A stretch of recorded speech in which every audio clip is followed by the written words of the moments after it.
I'd hold the coil against the parking meter. I'd push the button, and the back EMF would blow the hairspring. They were all on timers, so you'd get your 6 minutes, and then it would put up the red flag. I'd blow the hairspring out of the parking meter, and I could park for days for a penny. Life of crime started. Now, how do we know that anything that's happening in this coil that's going to affect your lymph, your adenoids, the organs in your body, where you're germinating an awful lot of the adversary, the alien life forms that live in your own body, in your own blood?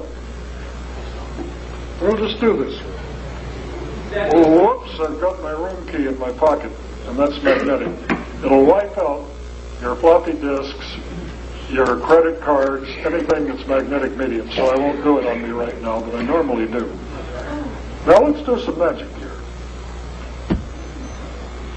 I don't know what this mason jar was, but I picked it up in the kitchen a minute ago. We're going to set it upside down on the table.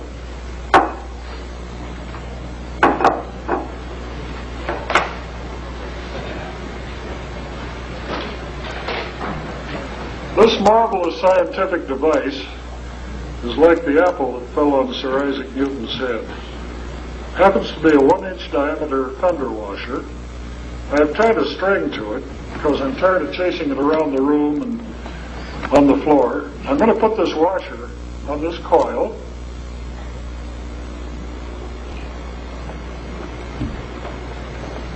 And it always learns in the water.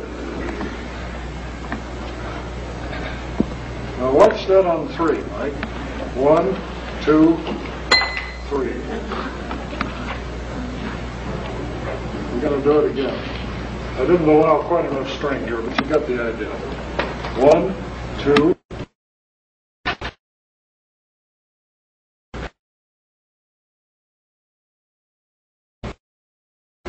Once more. 2, 3. What's happened here is we have that very short, 10 microseconds long pulse of magnetic energy coming out of the coil at 19,000 gauss, G-A-U-S-S, 19 kilogauss, which generates a back EMF. EMF stands for electromotive force. In any organ, any tissue, any blood, any bone marrow, anywhere, if you hit the thymus, don't forget the T cells, the T helper cells, the killer cells are growing in your thymus. How do we purify that thymus? Hold the coil, push the button. How did I grow my hair back? Maybe I was bald. I can't go to a conference where people have seen me 3 years ago without having some bastard walk up and pull my hair. Bob, I just lost a $50 bet. We thought you were wearing a toupee.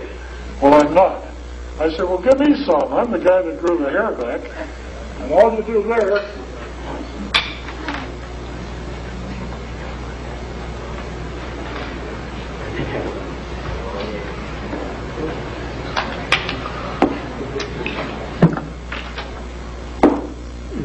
look, it goes right through my hollow head. That's the magnetic field. It totally passes through the body. Do it again, this is fun. Same as whether my head's in it or not. And that back EMF, electromotive force, generates a surge of about 1 milliampere, hundreds of times stronger than that necessary to use in the blood, in any tissue that's still alive. As long as you're not a mummy and totally dehydrated, as long as you have blood or saline solution in your body fluids, you're about 80% by weight of salt water. This device will get rid, cure anything that continues to germinate in the nerve sheathings like MS, LS, herpes, etc., or HIV. And then you have a permanent cure. These people aren't going to come down with their own self-infection due to germinating, hibernating cells in a couple of years. It's that simple. And have you learned any of this in school?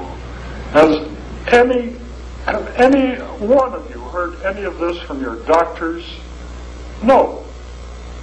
Don't forget, a patient cured is a customer lost. They can charge $50,000 to $200,000 for surgery and chemotherapy. You can cure it for the price of a package of Wrigley's chewing gum. It is that simple. And it's been done over and over and over. And our main problem with this is unbelievability. It is so simple, so cheap, so obvious. It will stand the test of time with any engineer that you know. How do you generate a back EMF? Well, you make a time-varying field. You have a question? Brain parasites? 3 weeks. Yeah, you might. No, I won't suggest that you try the carotid arteries and keep it below about 4 hertz. Well, let me talk about brain problems and cancer in just a moment. This is the most fascinating story that I know. To cure anything, you need to do 3 things. You need to make silver colloid, which we've shown you how to do. All of the modern machines will make colloid as well as stimulate your marijuana plants and the oil.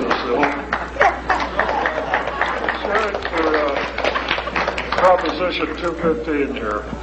Thank God we're getting some enlightenment in our culture. Tobacco is 4.5 times more addictive than heroin and far more dangerous to life. Marijuana is totally benign. Never mind the political statement.